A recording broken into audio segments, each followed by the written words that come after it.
Kehidupan tidak pernah lepas dari serangkaian proses. Setiap proses layaknya anak tangga untuk menuju kata sukses.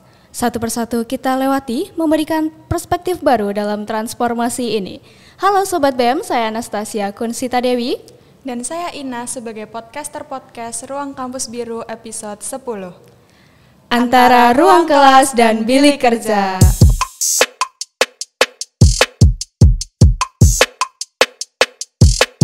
Wah, menarik banget nih Anas ya, karena kita juga hari ini kebetulan kedatangan narasumber yang luar biasa dan juga sangat-sangat inspiratif.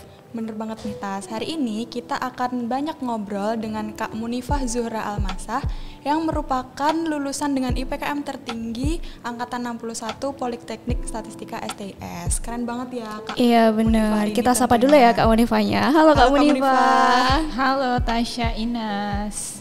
Gimana nih kabarnya Kak Munifah? Alhamdulillah baik, luar biasa. Alhamdulillah, kesibukannya lagi apa nih Kak sekarang? Kesibukannya sekarang selain bekerja sehari-hari, tentunya karena posisinya masih CPNS, jadi ada kegiatan pelatihan dasar CPNS. Jadi itu dari hari Senin nih sampai Sabtu sekarang ini masih ada tugas untuk latsar CPNS-nya. Wah, jadi sebenarnya hari Sabtu ini Kak Munifah masih ada tugas ya Kak? Betul. Tapi masih menyempatkan hadir di podcast Ruang Kampus Biru ini, jadi kita beri apresiasi dulu ya Sobat BEM. Oke, mungkin langsung masuk aja nih Nas ke topik pembahasan kita. Boleh, udah gak sabar nih ngobrol Iya, banyak sama bener Kak Munifah. Jadi tadi yang seperti Inas bilang, kalau Kak Munifah ini merupakan lulusan Politeknik Statistika STIS Angkatan 61 dengan IPKM tertinggi. Wah, itu kan sebuah prestasi yang luar biasa ya. Kalau dari Kak Munifah sendiri, kira-kira ada tips dan triks kah untuk Sobat BEM untuk bisa mendapatkan prestasi yang luar biasa? Hanya satu dari 567 mahasiswa Angkatan 61. Oke, jadi untuk tipsnya sendiri itu IPKM ini sendiri itu ada beberapa poin penilaian. Yang pertama itu dari kepemimpinan. Jadi dulu alhamdulillah ketika masih mahasiswa itu aktif mengikuti organisasi-organisasi. Contohnya waktu itu jadi sekretaris PKL, terus jadi sekretaris UKM bidang Forkas. Terus alhamdulillah juga kita sempat pernah bertemu di MP2K jadi koordinator seksi LAPK. Betul. Itu yang pertama. Jadi tipsnya yang pertama adalah mengikuti berbagai organisasi yang sesuai dengan kebutuhan kita. Jadi nggak harus semua organisasi diikuti, tapi yang kira-kira bisa menunjang potensi kita masing-masing. Terus yang kedua itu dari sisi kedisiplinan. Jadi jangan sampai bikin pelanggaran selama menjadi mahasiswa gitu ya. Jadi usahakan ya selama jadi mahasiswa itu baik-baik aja lah perilakunya gitu ya. Jangan sampai ada poin pelanggaran. Terus habis itu yang ketiga itu dilihat juga dari sisi kompetensi individu. Jadi alhamdulillah dulu mengikuti berbagai lomba kayak Olimpiade esai. Terus habis itu alhamdulillah submit jurnal juga. Terus habis itu juga mengikuti lomba yang di non akademik. Alhamdulillah dengan hal itu bisa menunjang untuk poin IPKM-nya. Terus habis itu yang keempat itu dilihat dari sisi jiwa sosial. Jadi kalau misalnya teman-teman mengikuti kegiatan donor darah, itu termasuk juga ke poin IPKM, bisa menambah poin IPKM mengikuti donor darah ataupun teman-teman mengikuti kegiatan sosial lainnya gitu. Kayak pengabdian masyarakat dan sebagainya. Terus habis itu teman-teman juga bisa melakukan pengembangan minat bakat dan kreativitas. Itu contohnya apa? Misalnya teman-teman mengikuti kegiatan pelatihan di luar, entah itu mau pelatihan untuk meningkatkan skill analisis datanya dan sebagainya, itu bisa sertifikat-sertifikat itu dilampirkan untuk menambah poin IPKM. Mungkin itu tipsnya dari kakak gitu ya, dari pengalaman sebelumnya. Wah, banyak informasi baru ya Kak tadi. Jadi kita bisa tahu kalau ternyata di bangku perkuliahan ini nggak cuman sebatas di ruang kelas aja, tapi juga kita butuh pengalaman di luar akademik gitu ya Kak. Lanjut ya Kak, seperti yang kita tahu kan waktu kita lulus nantinya kita akan ditempatkan di Badan Pusat Statistik. Nah untuk alur memilih penempatan dari pengalaman kakak kemarin bisa diceritakan Kak? Oke, kalau dari pengalaman kami sendiri ya, angkatan 61, itu prosedurnya adalah kami mengisi form dulu. Jadi nanti di share form ke angkatan, itu kita mengisi 3 pilihan. Jadi kita bisa memilih BPS Kabupaten Kota ataupun BPS Pusat Kementerian Lembaga lainnya. Itu maksimal 3 sesuai dengan prioritas masing-masing.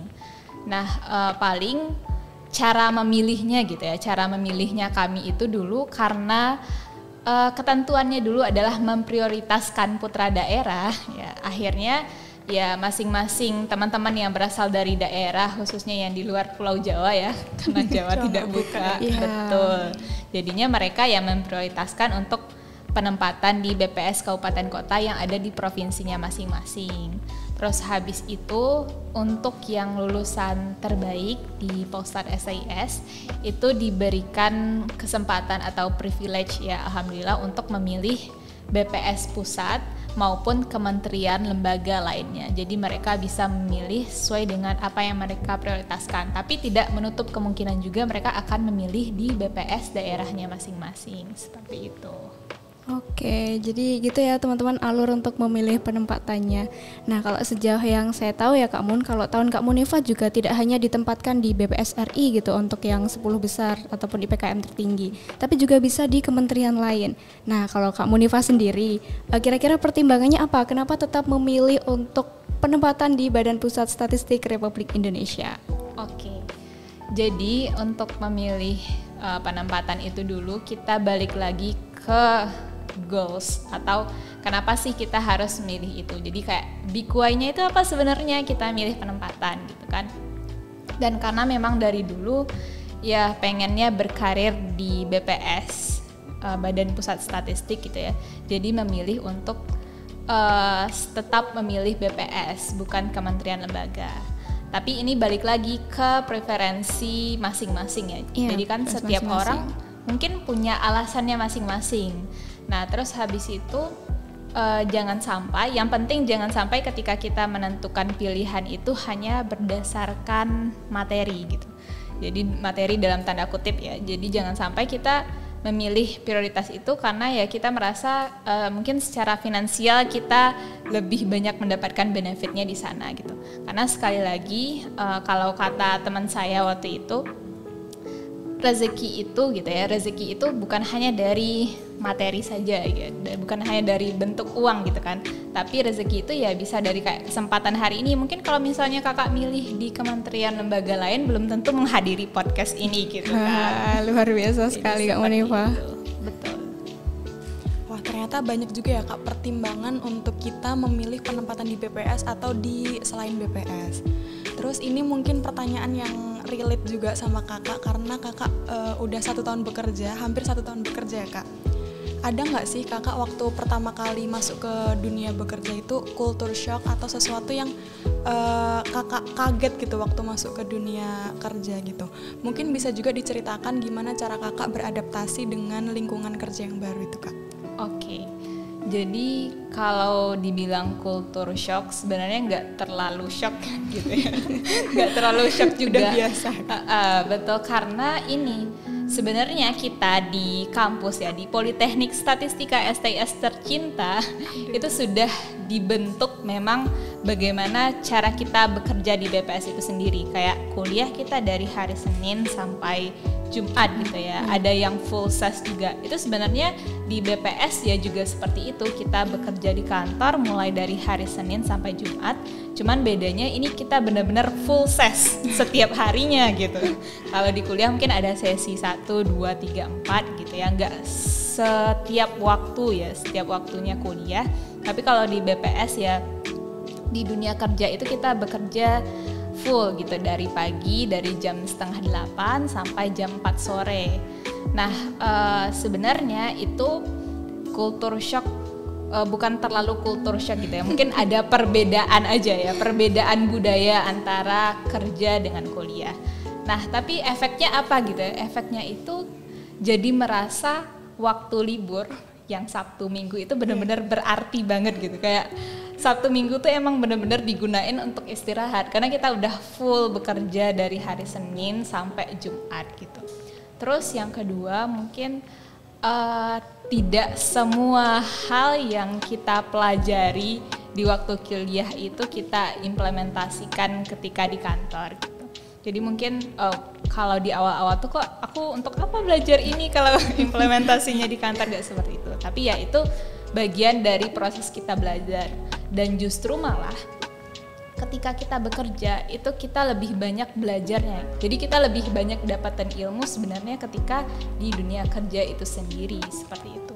Terus mungkin hal lain ketika kita bekerja itu tidak selalu kita benar-benar sibuk gitu. Jadi mungkin dalam satu hari itu kita ada yang nggak terlalu banyak pekerjaan lah, tapi ada juga yang kayak akhir tahun biasanya. Akhir tahun tuh benar-benar kayak sibuk-sibuknya. Iya, sibuk banget gitu kan, perjalanan dinas ataupun kita melakukan evaluasi dan sebagainya gitu, benar-benar padat yang mungkin akan terasa perbedaan ketika akhir tahun terus awal tahun yang kayak ternyata awal tahun kayaknya nggak terlalu sibuk. Nah, mungkin itu yang menjadi perbedaan budaya antara kerja dan juga kuliah. Nah, dari sekian banyak tadi perbedaan budaya organisasi juga Kak Mun, kira-kira pengalaman yang tidak terlupakan dari Kak Munifa hampir 1 tahun ini bekerja? Oke. Jadi pengalaman yang tidak terlupakan itu sebenarnya banyak pengalaman yang berkesan ya selama bekerja di BPS. Yang tidak terlupakan selama ini itu mungkin ketika mendampingi pimpinan melaksanakan perjalanan gitu. Terutama ketika melaksanakan perjalanan ke Kalimantan Utara. Wah, jadi waktu itu iya benar. Perjalanan di Kalimantan Utara itu teman-teman lengkap mulai transportasi melewati udara, darat dan juga laut gitu. Itu pertama kali perjalanan yang melewati laut, jadi harus naik speedboat dulu untuk bisa ke BPS provinsi atau BPS kabupaten di Kalimantan Utaranya. Nah dari sana selain dari perjalanan itu ya dari udara, laut dan darat, juga ketika mendampingi pimpinan gitu ya. Jadi itu tuh banyak hal yang bisa didapatkan gitu. Jadi melihat bagaimana seorang pemimpin itu di mata pegawai-pegawainya gitu ya. Bagaimana seorang pemimpin itu memberikan insight, memberikan ibaratnya nasihat lah gitu ya. Apalagi bentar lagi beliau mau pensiun gitu kan. Jadi banyak sekali pelajaran yang beliau nasihatkan kepada pegawai-pegawainya. Dan itu suatu hal yang tidak terlupakan karena sebagai seorang CPNS gitu ya, yang baru masuk dunia kerja dan mendampingi pimpinan tinggi BPS itu suatu kesempatan yang luar biasa dan alhamdulillah disyukuri. Dan baik lagi mungkin ketika kakak nggak memilih pilihan untuk di BPS belum tentu mendapatkan kesempatan itu gitu. Jadi emang balik lagi ke bahwa rezeki itu memang tidak harus dari materinya aja, tapi juga berupa kesempatan kita gitu ya, kesempatan untuk belajar, kesempatan untuk mendapatkan pengalaman sebanyak-banyaknya itu juga hal yang sangat disyukuri. Iya, jadi pasti setiap pengalaman atau setiap hal itu punya sesuatu yang baik untuk kita jadikan pelajaran gitu ya Kak Mun? Betul. Nah, dan ternyata dari situ kita bisa tahu kalau penempatan di BPS itu membuka banyak kesempatan kita untuk berkunjung ke wilayah-wilayah lain di Indonesia. Iya, benar banget Nas. Terus lanjut nih Kak, ini mungkin pertanyaan juga yang banyak diajukan sama sobat BEM lainnya ya. Kira-kira selama kita perkuliahan, matkul apa yang paling relate waktu diaplikasikan di dunia kerja Kak? Oke, kalau dari perspektif gitu ya, dari perspektif kakak itu yang paling relate dengan dunia pekerjaan itu adalah mata kuliah yang berhubungan dengan official statistik. Contohnya statistik ketenaga kerjaan, statistik sosial kependudukan, SNN yang mungkin ketika kita kuliah dulu nggak terlalu dipandang sebelah mata betul, gitu ya Kak. Aduh, siapa Nas? Gitu, mungkin kita lebih fokusnya ke mata kuliah yang berkalkulus, statmat, math stat dan lain-lain gitu kan. Tapi pada implementasi di dunia pekerjaan nggak semua hal yang kita pelajari di dunia perkuliahan itu diimplementasikan waktu kerja, tapi memang lebih banyak ke official statistiknya. Terus juga termasuk MPC. MPC itu termasuk juga yang relate dengan dunia pekerjaan, karena kan bagaimana kita menarik sampel gitu kan dan sebagainya, itu relate dengan dunia pekerjaan. Dan di pekerjaan sendiri sebenarnya nggak hanya hal-hal teknis aja gitu, tapi juga terkait administrasi, keuangan dan sebagainya, itu juga kita lakukan di dunia pekerjaan.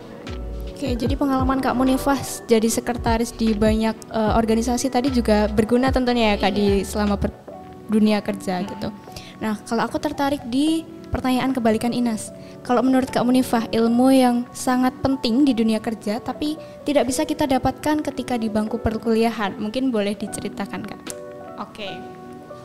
Mungkin di bangku perkuliahan ini lebih spesifiknya yang diajarin sama dosen mungkin ya. Iya, betul. Betul. Nah, jadi di bangku perkuliahan ya gitu, di ruang kuliah mungkin kita tidak diajarkan oleh dosen bagaimana untuk cara membangun komunikasi, atau mungkin sekarang udah ada pelajaran teknik komunikasi mungkin bisa ya, tapi kalau dulu kami nggak ada pelajaran tekkom gitu, nggak ada pelajaran teknik komunikasi dan sebagainya. Jadi kami benar-benar pelajaran yang didapatkan, yang tidak didapatkan di bangku perkuliahan itu adalah ketika masuk organisasi. Nah, jadi kayak ilmu komunikasi, gimana caranya kita melobi orang lain, bernegosiasi, gimana caranya kita komunikasi dengan orang yang lebih tua dengan kita. Jadi kan di BPS, terutama kalau di tempat penempatan kakak sendiri, itu di bagian biro perencanaan, itu rata-rata gitu, hampir jarak umurnya itu jauh banget gitu. Jadi yang paling dekat itu cuman 3 tahun gitu, 3 tahun, terus selebihnya di atas 5 tahun gitu. Jadi udah mbak-mbak, mas-mas semua gitu kan. Dan itu satu-satunya angkatan paling muda, jadi kayak jadi anak bungsu gitu kan.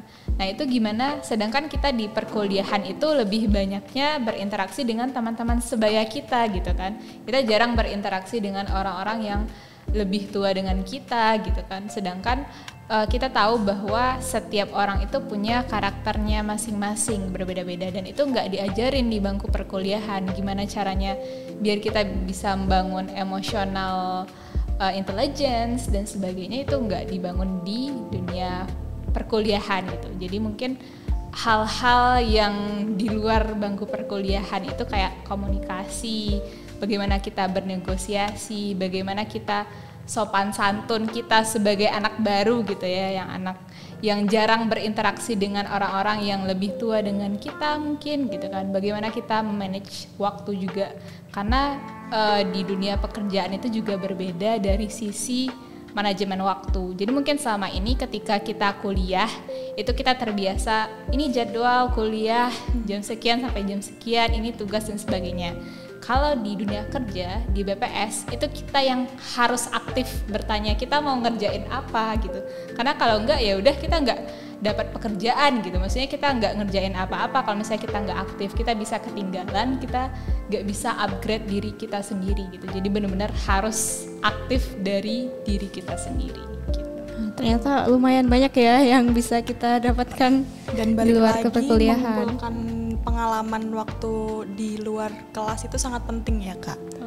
Nah mungkin terakhir nih Kak, dari Kak Munifah sendiri bisa disampaikan closing statement berupa tips atau nasihat biar sobat BEM lain itu bisa mengikuti jejak Kak Munifah gitu. Oke, baik. Jangan mengikuti jejak Kak Munifah, tapi lebih baik dari Kak Munifah ya. Insya Allah. Jadi mungkin pesannya bagi teman-teman yang masih mahasiswa gitu ya. Pengalaman menjadi mahasiswa itu adalah pengalaman yang gak akan bisa diulang kembali gitu. Jadi mungkin teman-teman sering dengar tiap orang ada masanya gitu. Jadi kalau misalnya ketika teman-teman perannya saat ini adalah sebagai mahasiswa, maka manfaatkan peran itu dengan sebaik-baiknya. Dan sekali lagi perkuliahan itu tidak hanya proses pembelajaran di dalam kelas gitu, nggak hanya cuman start math, kalkulus, menurunkan rumus-rumus dan sebagainya, tapi juga proses kita bagaimana belajar, bagaimana kita menyerap ilmu, bagaimana kita berpikir kritis gitu kan. Jadi manfaatkan waktu sebagai mahasiswa itu untuk benar-benar mengeksplor diri. Ibaratnya tuh kita di perkuliahan itu adalah proses kita mencari jati diri. Sehingga gitu ya, bekalnya apa untuk dunia pekerjaan? Bekalnya adalah ketika kita punya karakter yang kuat gitu, punya value. Jadi teman-teman mungkin sering dengar ya, kita tuh harus punya value dalam hidup gitu. Value-nya apa? Itu tujuannya buat apa? Tujuannya adalah ketika kita berada di dunia pekerjaan nanti, ketika misalnya kita menemukan sesuatu yang mungkin gak sesuai nih dengan value kita, dengan idealisme kita. Biasanya kan anak-anak baru tuh dikenal sebagai orang yang idealis banget gitu kan. Nah, jadi ketika teman-teman menemukan hal itu, oh ya, it's okay. Kita tetap menjadi diri kita sendiri dengan value kita masing-masing. Wah, seru sekali ya teman-teman perbincangan kita hari ini bersama Kak Munifa. Iya, jadi semoga bincang-bincang seru kita tadi bisa juga menginspirasi dan juga memberikan wawasan baru untuk teman-teman. Untuk teman-teman semua tetap semangat dan terbuka terhadap perubahan, karena pengalaman baru bisa menjadi jalan untuk tetap berkembang. Demikian dan terima kasih. Sampai jumpa di podcast episode selanjutnya.